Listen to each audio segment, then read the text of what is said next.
Welcome to the Grand Theft World podcast, hosted and sponsored by GrandTheftWorld.com.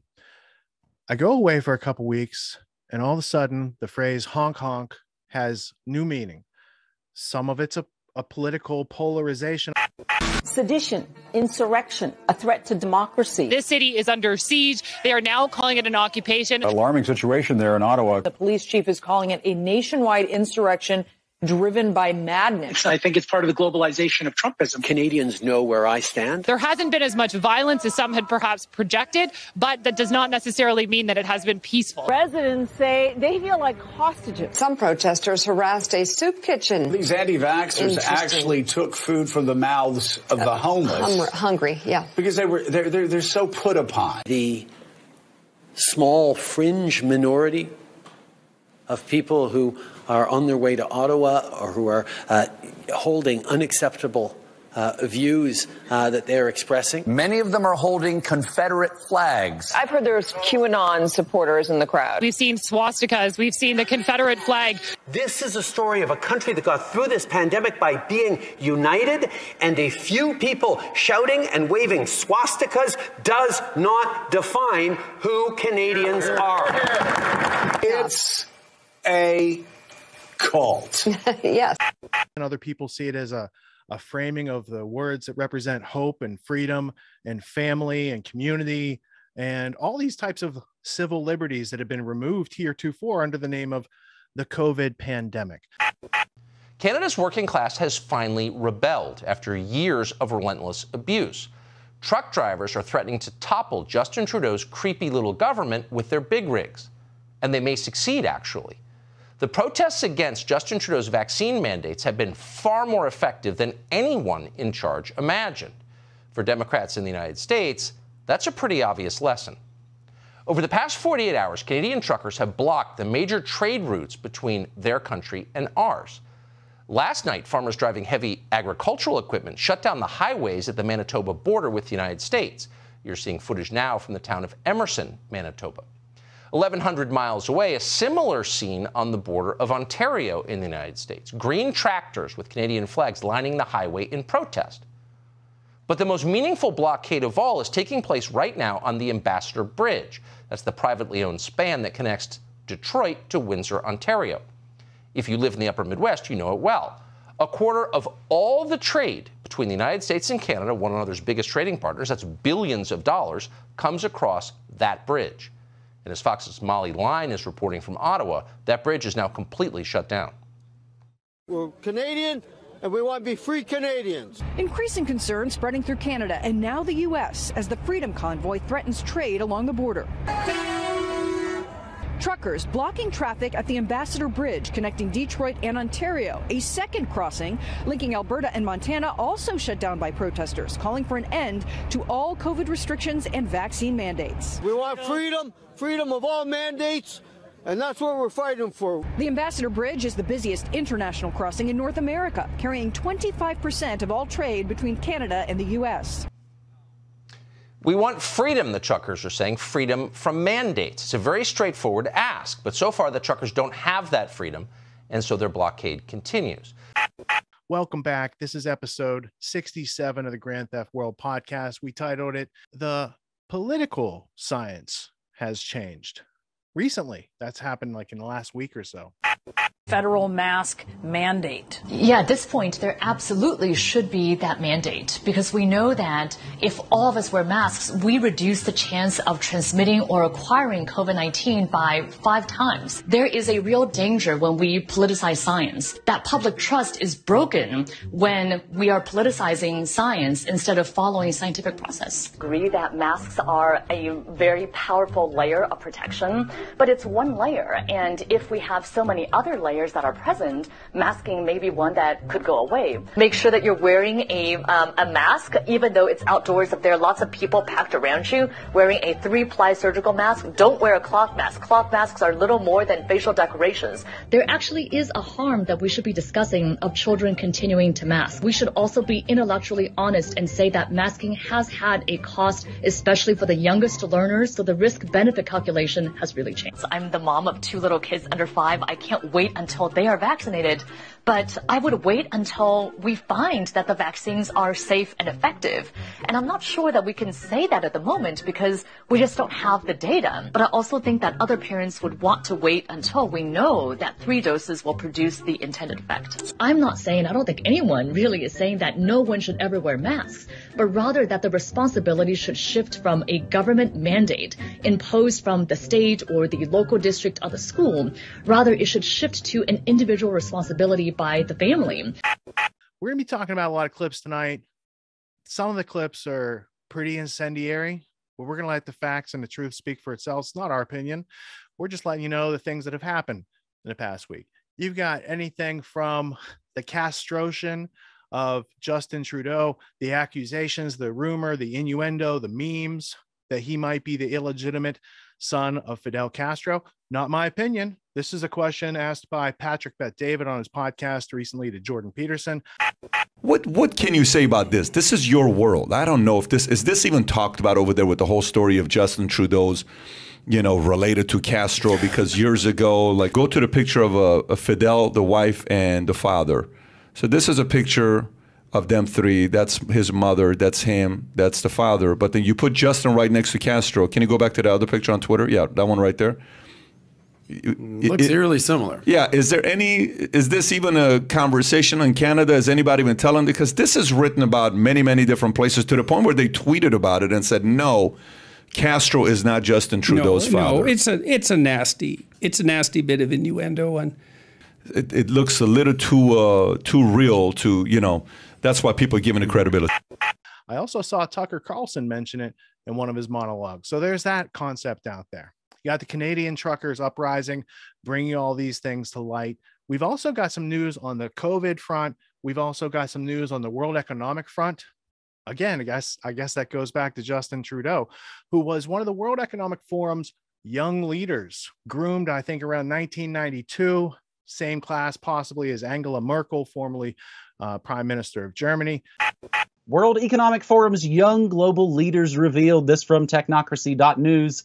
Through its Young Global Leaders program, the World Economic Forum has been instrumental in shaping world order that undermines all democratic principles. For several decades, the program has nurtured compliant leaders acting as WEF agents in governments around the world. Those consequences are far-reaching and devastating for humanity.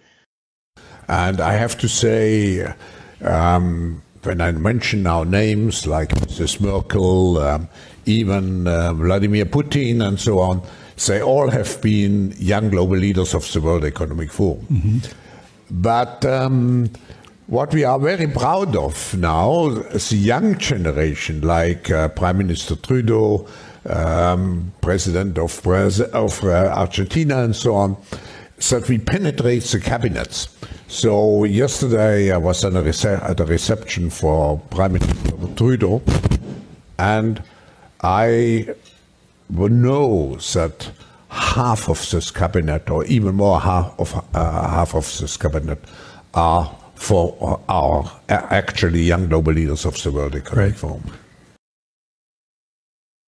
In 1992, Klaus Schwab and the World Economic Forum launched a program initially called Global Leaders of Tomorrow.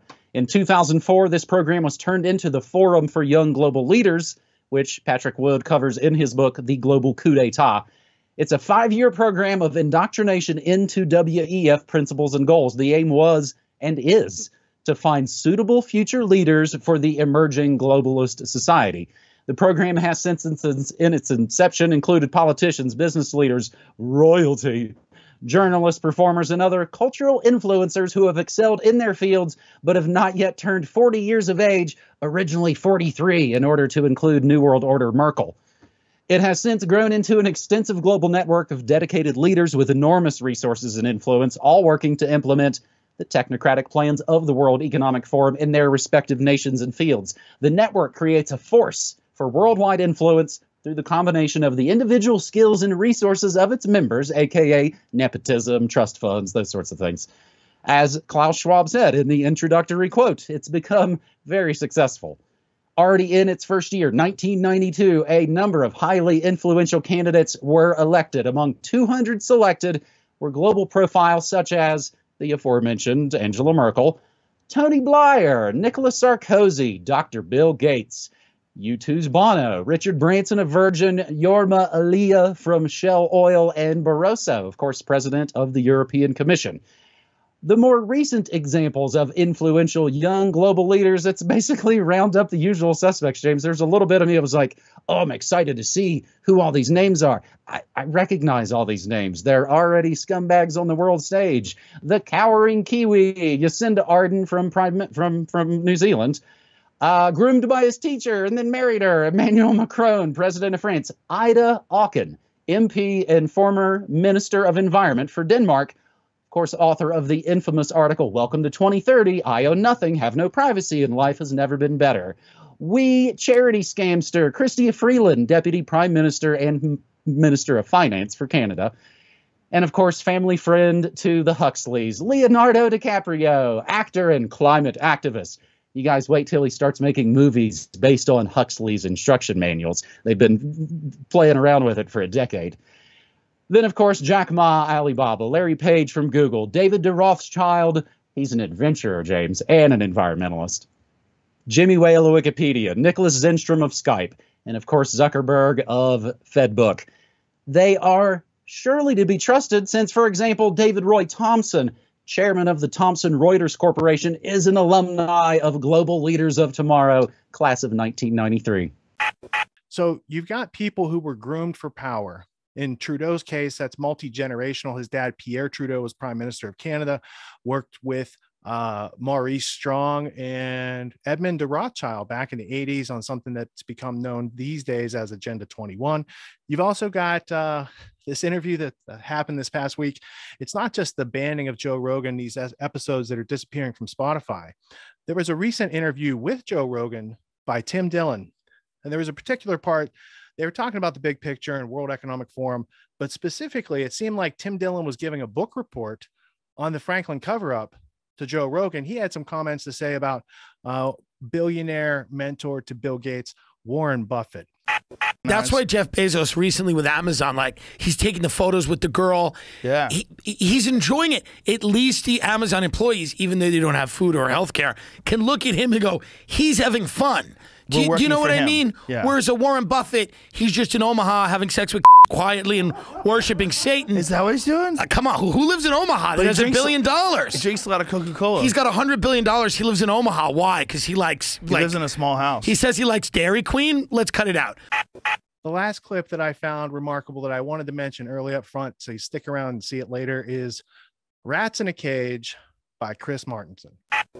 You and me, we're both just rats in a cage. Come on, let's go find out what I'm talking about. It works like this. Look, if you put a rat in a cage, you just get a lonely rat. That's what we have over there. It's just a lonely rat. Now, what happens if we give it no means of escape and suddenly we're shocking it? You know, we're evil researchers with like the Milgram experiments. We got the white coat. Hey, this is in the name of science, right? We don't care, no morals, just going to shock this. Well, if you shock one rat, it gets very unhappy. It'll curl up in a ball, but nothing really happens to it except it gets really unhappy. The problem in this story comes when we put two rats in that same cage. Again, it's a cage, there's no means of escape, the floor is electrified, now they're getting shocked, but now each of these rats has somebody to blame for their pain and their misery. Each other. And this is where the trouble begins, because now these rats are going to begin fighting, and if you shock them long enough, they may even fight to the death. Sound extreme? Here, how about that free-floating anxiety? This was in response to, I put a video up on Twitter about this high school kid out in Washington State saying that they were going to no longer comply with the mask mandates, was rallying and leading the other students in high school saying, let's be very respectful, let's take our masks off. If we're asked to put one on, let's say no thank you. If they say we have to leave school, we leave school. It was a very peaceful way of going about it. Marie Gravel wrote in, as someone with MS, I'm glad I don't have to confront kids like this, as polite as he is. They just want to kill old people with chronic diseases like me. Whoa, Marie. Back that train up real quick. They just want to kill old people with chronic diseases like me. They just want to kill old people. You sure about that? That's pretty intense. I wrote in response, quote, "So sorry you've bought into the fear so deeply that you fear healthy kids.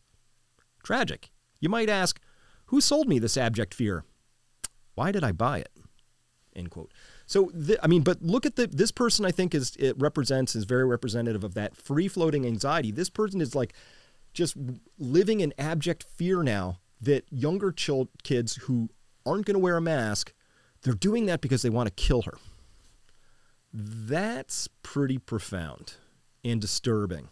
So I'm very sorry, Marie, that your life and sense of well-being has been stolen to the point that you fear healthy teenagers. Think about that. Think about the tragedy of that. You fear healthy teenagers who just want to walk around without a mask. And by the way, Marie, there's no data whatsoever to support the idea that whether they wear a mask or not has anything to do with your health. And by the way, I'm very sorry about this. As somebody who has MS, you are responsible now for making sure that you do what you need to do to stay healthy. And by the way, you might look into the foods that your food industry is serving you, or you might look into the other environmental toxins that are pressing in on you from corporations who actively, I think, you could make a stronger case that they maybe just want to kill old people with chronic diseases like you, or maybe just keep you around longer so they can sell you more stuff. There are lots of things that are real risks in your life, Marie, but high school students in Washington State, probably not anywhere on top of the list of things you should really be concerned about. It's shocking how our country is behaving right now. It's shocking how the world is behaving in the face of all of these things going on. And so we see rats in a cage behaviors. But don't fall for it. Don't be the one who fights the police. You and the police are not on the opposite side of the story. You're both rats in a cage. We need to understand where the shocks are coming from. We need to properly diagnose the shocks. And if we do that, we have the chance to escape the cage, the mental cage that we're in. It's really important that we do this. If only for our own mental sanity. If only the shocks can still be unpleasant, but at least we know where they're coming from. That diagnosis alone is worth its weight in gold. So it's important to understand and diagnose where these shocks are coming from so that, at a minimum, you don't accidentally take it out on the wrong people. Maybe the people in your household, maybe your friends. Maybe you know people who are taking it out on you, but they're just like being a rat in a cage. They're shocked. They're legit shocked, and they can't diagnose it. And for the people who can't diagnose it and then won't and insist on staying willfully ignorant, right? We got to let them go.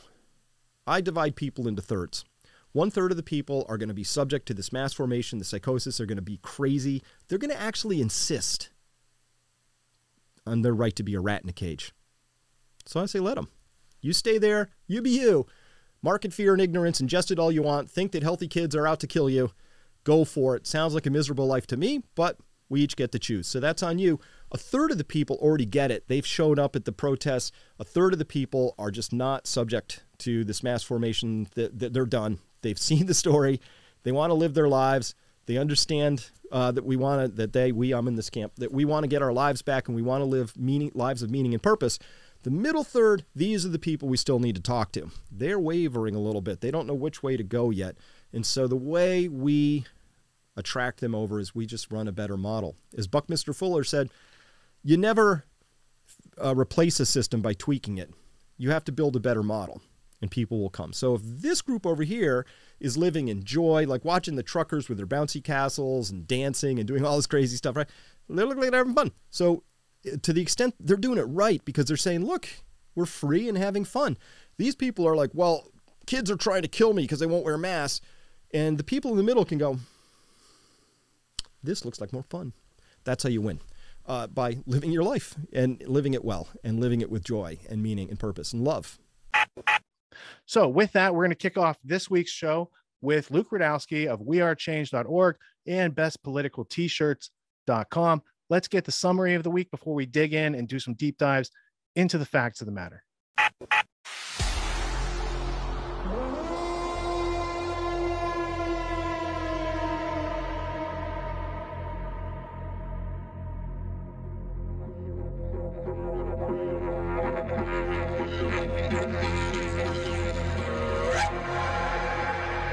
I came from the dream time, from the dusty red soil plains.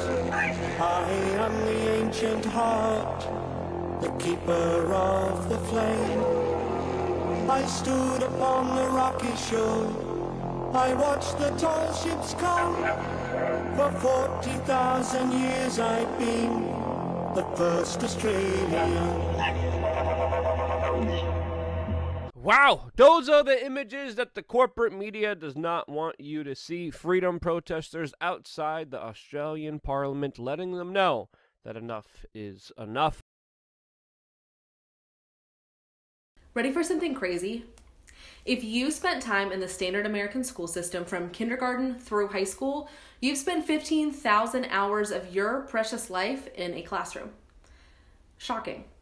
But yet, look at where we're at. Many of us feel totally ill-equipped to function in this crazy, overwhelming, hyper-competitive world. We get anxiety at the prospect of adulting, and entrepreneurship totally just feels like a pipe dream. This is the thing. I found a resource that has made the hugest world of difference for me and my journey of confidence, self-reliance, and success in an unpredictable world. It's called 19 Skills for Success That School Never Taught You. It's a free resource that I consider to be totally priceless and has taught me many of the skills I need to know to be flexible and to succeed in a world full of uncertainty. Who knows what the next few years could bring? I believe that you were made for more. And if you could succeed without these tools for self-reliance, wouldn't you have done it already?